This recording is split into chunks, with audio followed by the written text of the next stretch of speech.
cleared UPSC Civil Services exam in 2011 with an All India rank of 445. He was allotted NCR in Indian Railway Traffic Service in 2012.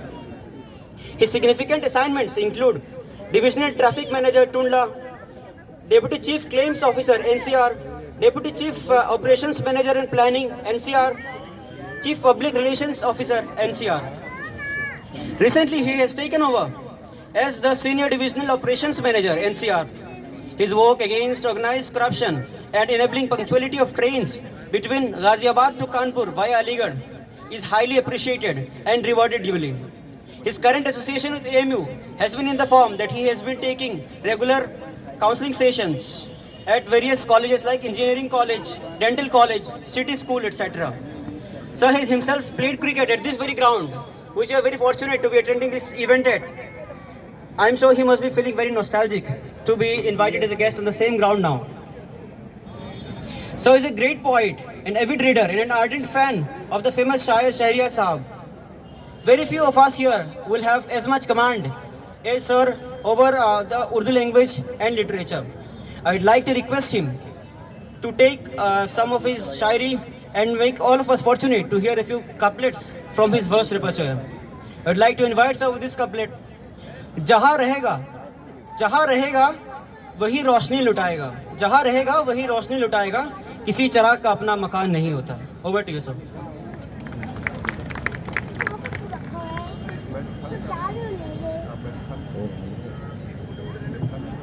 शुक्रिया. अंदाज़े बयां गर्चे बहुत शोख नहीं है, अंदाज़े बयां गर्चे बहुत शोख नहीं है, शायद कि उतर जाए तेरे दिल में मेरी बात. जनाब प्रबोध साहब, जनाब डॉक्टर बेग साहब, डॉक्टर तबस्सुम शाह साहब, डॉक्टर अंजुम चुगतई साहब, मोअज़्ज़िज़ हाज़रीन, असतिज़ाए इकराम, सरज़मीन अलीगढ़, अजीज़ दोस्तों, अस्सलाम वालेकुम. अलीगढ़ की ये रवायत तो नहीं थी कि मेहमान एजाजी के सलाम का जवाब इतनी धीमी आवाज में मिलता है. अस्सलाम वालेकुम.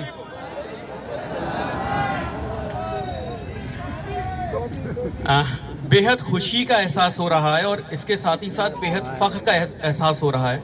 जैसा भी मेरे भाई ने बताया कि इसी ग्राउंड में बॉलिंग करी है इस एंड से, बैटिंग करी है इस एंड से. यहाँ बाउंड्री, पीछे मेरे ख्याल से बाउंड्री अभी भी होगी ना, उस बाउंड्री पे बैठ के पूरा मैच देखा है और मैच में तालियां बजा के लोगों का मोटिवेशन करा है और खुद जीतने की, अपनी टीम की जीतने की दुआएं करी हैं. और आज उसी मैदान पे एज मेहमान एजाजी, माफ़ कीजिएगा तबरेज़ भाई, मैं आपको एड्रेस करना भूल गया.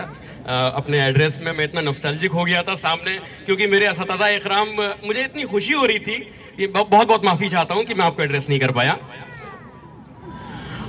अच्छी खासी फ़ख्र की यहाँ पर मुझे महसूस हो रहा है और मैं पूरी इंतज़ामिया को, जिसने ये फंक्शन मुनक़्क़िद कराया है, मैं तहे दिल से शुक्रिया अदा करता हूँ. शहबाज भाई का, प्रभु साहब का, कि सर आपने यहाँ मुझे आने की दावत दी और मुझे ये एजाज़ बख्शा, जिसके लिए मैं आपका, मतलब फ़ख्र तो मुझे हो ही रहा है, मैं आपका वाकई में बहुत शुक्रिया अदा करता हूँ. और सबसे अच्छी बात यह कि मुझे नहीं पता था कि मुझे इतने पुराने लोग मिल जाएंगे. डॉक्टर तबस्सुम शाह साहब आज बैठे हुए हैं. अभी आपको पता चला कि 2012 में जब मैंने सिविल सर्विसेज यूपीएससी क्लियर किया था, मेरा उस वक्त यूपीएससी में 2 ऑप्शन होते थे. तो मेरे ऑप्शंस थे पब्लिक एडमिनिस्ट्रेशन और मेडिकल साइंस. मैं बीडीएस 2001 बैच हूँ. मेडिकल साइंस का जो सिलेबस था उसमें बहुत सी चीज़ें ऐसी होती हैं जो बीडीएस में नहीं पढ़ाई जाती हैं. उसमें से एक था पीट्स. सर ने मुझे अपने घर पे बुला के गाइडेंस दिया था और सर से मैंने फ़ोन पे गाइडेंस लिया था, और जो पीट्स का जो पोर्शन मेरा छूटा हुआ था उसको सर ने तैयार करवाया था. सर बहुत शुक्रिया, मुझे याद है. और जब मेरा सिलेक्शन हुआ था, सबसे पहले उस वक्त बेग साहब प्रिंसिपल हुआ करते थे. सर वो फ़ोटो आज भी मेरे मोबाइल में महफूज है, जो आपके साथ वो फ़ोटो है और अगले दिन के अखबार में जो फ़ोटो छपा था. दोस्तों, जहालत और दानिशमंद आलिम में बहुत रत्ती भर का फ़र्क होता है, और वो फ़र्क सिर्फ़ और सिर्फ कलम का नहीं होता, उसमें बहुत सारी चीज़ें होती हैं. ऐसा नहीं है कि कोई आदमी सिर्फ कलम से दानिशमंद हो गया तो वो आलिम हो गया। आपके बातचीत का तौर तरीका, आपके उठने बैठने का सलीका, आपको खुद को पेश करने का तरीका, ये सब सलीके जब मिलते हैं ना, तब एक जाहिल आदमी एक असली दानिश आदमी से उसमें फ़र्क होता है। और मुझे यहाँ कहने में कोई भी एतराज़, कोई भी हिचक नहीं हो रही। अलीगढ़ मुस्लिम यूनिवर्सिटी मेरी मादरे दरसगाह, मेरी दूसरी माँ। आज जो मैं आपके सामने खड़ा हूँ या जो मेरी कुछ अचीवमेंट्स जो बताए गए, इसमें जो एएमयू का कंट्रीब्यूशन है वो अनपैरेलल्ड है। मुझे ये कहने में ज़रा सी भी हिचक नहीं है कि तूने हमें तराश के हीरा बना दिया, तूने हमें तराश के हीरा बना दिया, वरना मेरा शुमार इन्हीं पत्थरों में था। अलीगढ़ का एहसान, सर सैयद का एहसान मेरे ख्याल से हम लोग मरते दम तक नहीं लुटा पाएंगे, चुका नहीं पाएंगे। और एक चीज़ बताऊं, बहुत से लोग समझ रहे होंगे चूंकि मैं अभी ज़्यादा पुराना नहीं हुआ हूँ, सिर्फ 10 ही साल हुए हैं, नहीं 10 साल नहीं, अब तो 15 साल हो गए निकले हुए। लेकिन हम लोग उस वक्त एक लफ्ज़ बोलते थे डीलिंग दे रहा है, मेरे ख्याल से कि अभी भी चलता होगा ना, चलता है ना। तो ये मत समझना मैं डीलिंग दे रहा हूँ, मैं आपको वादा कर रहा हूं, मैं आपको हकीकत बता रहा हूं कि जो कुछ मैं बोल रहा हूं ना, ये इसका मतलब जब समझ में आता है जब आप अलीगढ़ छोड़ चुके होते हैं और जब आप बाहर जाते हैं, जब सामने वाला आपको बताता है ना। मेरे साथ कई बार ऐसा हुआ है कि लोगों ने पूछा है, लीडिंग क्वेश्चन पूछा है, आप अलीगढ़ के पढ़े हुए हैं क्या? उस वक्त जो फख्र महसूस होता है ना, उसका बयान मैं अल्फाज में नहीं कर सकता हूं।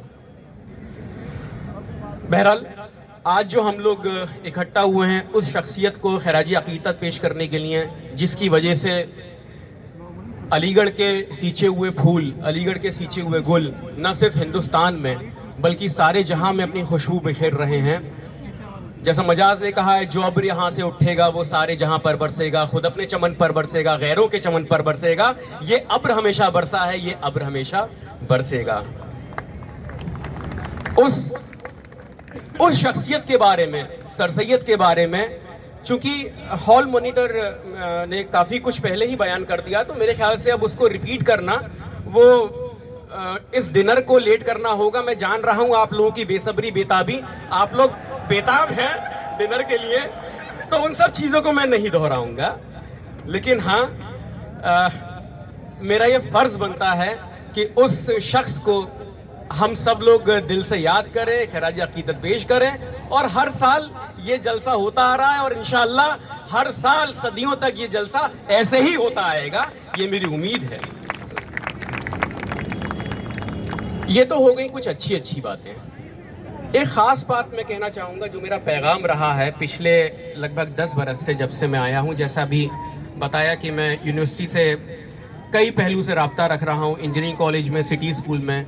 कोरोना से पहले मैं कई सेशंस ले चुका हूँ। यहाँ एक अच्छी ऑडियंस है और एक दानिशमंद ऑडियंस है। मेरा आप सबसे ये दरख्वास्त है और दिली दरख्वास्त है, जिस वक्त यूपीएससी सिविल सर्विस का रिजल्ट आता है, उस वक्त जैसे जामिया मिल्लिया इस्लामिया दिल्ली यूनिवर्सिटी, जवाहरलाल नेहरू यूनिवर्सिटी, वो लोग फ़ख्र के साथ बताती हैं ना कि हमारे यहाँ से 40 सिलेक्शन, 50 सिलेक्शन, 35 सिलेक्शन है, मैं उस दिन का मुंतज़िर हूँ। आप अपने भाई बहनों को प्लीज़ मोटिवेट करिए। ये इससे अच्छा माहौल कहीं किसी यूनिवर्सिटी में नहीं है, सिर्फ और सिर्फ विल की कमी है। अगर मैं निकाल सकता हूं यूपीएससी सिविल सर्विसेज, तो मैं आपको वादा कर रहा हूं, सिर्फ और सिर्फ थोड़ी सी विल पावर अगर होगी तो यहां से सिलेक्शंस की बाढ़ आएगी, बाढ़। तो ये एक छोटी सी बात थी। एक हुक्म मुझे हुआ था, निज़ाम मेरे जो निज़ामत कर रहे थे भाई, उन्होंने हुक्म दिया था कि शहरयार, यकीनन शहरयार का जो मेरा जद्दोजहद का पीरियड रहा था, लगभग 6 बरस मैंने स्ट्रगल किया था। चौथे अटेम्प्ट में मेरा सिलेक्शन हुआ था। 2007 में इंटर्नशिप कंप्लीट 2006 में हो गई थी, 4 जनवरी को हुई थी। 4 दिन हमने चूँकि बंक मार दिया था, इसलिए इंटर्नशिप 4 दिन डिले हो गई थी। और बंक भी क्या मारा था, कुछ जेडीओ का हंगामा वंगामा हो रहा था, उसमें नारेबाजी करने चले गए थे, तो वो हमारी 4 दिन की इंटर्नशिप एक्सटेंड हो गई थी। तो लगभग 6 बरस की वो स्ट्रगल रहा था, और उस स्ट्रगल में अगर किसी चीज़ ने ज़िंदा रखा था वो तो उर्दू पोइट्री थी। ख़ास तौर से अल्लामा इकबाल के शेर, शहरयार, वसीम बरेलवी के शेर झकझोर के रखा हुआ था, मोटिवेट करते थे। तो जैसा भी मुझे हुक्म हुआ है कि शहरयार का कुछ सुनाने के लिए मैं आप लोगों का ज़्यादा वक्त नहीं लूँगा। अगर आपकी इजाज़त हो तो एक 4 अशार की 5 अशार की गज़ल शहरयार साहब की मैं आपकी खिदमत में पेश करना चाहूँगा। इजाज़त है मुझे? ये गज़ल बहुत दिल के करीब है मेरे। नींद की ओस से, ये शहरयार साहब की गज़ल है। अच्छा, मैं लिखता नहीं हूँ, मैं चोर हूँ, मैं सिर्फ पढ़ता हूँ और पढ़ के फिर उसको अपने दिल में उतारने की कोशिश करता हूँ और स्टेज से बोलने की कोशिश करता हूँ। अभी तक मैंने हिम्मत नहीं करी है खुद का लिखने की, क्योंकि मेरा अपना मानना है कि इतना अच्छा लिखा जा चुका है कि पहले उसे पढ़ लीजिए, उसको समझ लीजिए, बाद में खुद लिखना शुरू कीजिए। नींद की ओस से पलकों को भिगोए कैसे, नींद की ओस से पलकों को भिगोए कैसे, जागना जिसका मुकद्दर हो वो सोए कैसे। नींद की ओस से पलकों को भिगोए कैसे, जागना जिसका मुकद्दर हो वो सोए कैसे। और अगला शेर देखिएगा। रेत दामन में हो या दश्त में, रेत दामन में हो या दश्त में, बस रेत ही है। रेत दामन में हो या दश्त में, बस रेत ही है। रेत में फसले तमन्ना कोई बोए कैसे। मुझे मोहब्बत नहीं मिल रही है आपकी, भूख ज्यादा लग रही है। मैं 2 अशार के बाद अपनी बात खत्म करूंगा। रेत में फसले तमन्ना कोई बोए कैसे, ये तो अच्छा रहा कोई पूछने वाला ना रहा। ये खास तौर से बहुत दिलजलों के लिए है, ये सब जो पीछे बैठे हुए हैं। ये शहरयार साहब का बहुत ही मेरे दिल के करीब शेर है। ये तो अच्छा हुआ कोई पूछने वाला ना रहा, कैसे कुछ लोग मिले थे हमें खोए कैसे। रूह का बोझ तो उठता नहीं दीवाने से, रूह का बोझ तो उठता नहीं दीवाने से, जिस्म का बोझ मगर देखिए ढोए कैसे। मक्ता पेश कर रहा हूं। वरना सैलाब बहा ले गया होता सब कुछ, वरना सैलाब बहा ले गया होता सब कुछ, आंख को जब्त की ताकीद है रोए कैसे। बहुत बहुत शुक्रिया, बहुत बहुत शुक्रिया। Thank you so much, sir, for sharing your experiences and giving us a glimpse of your vast repertoire. Now, I would like to request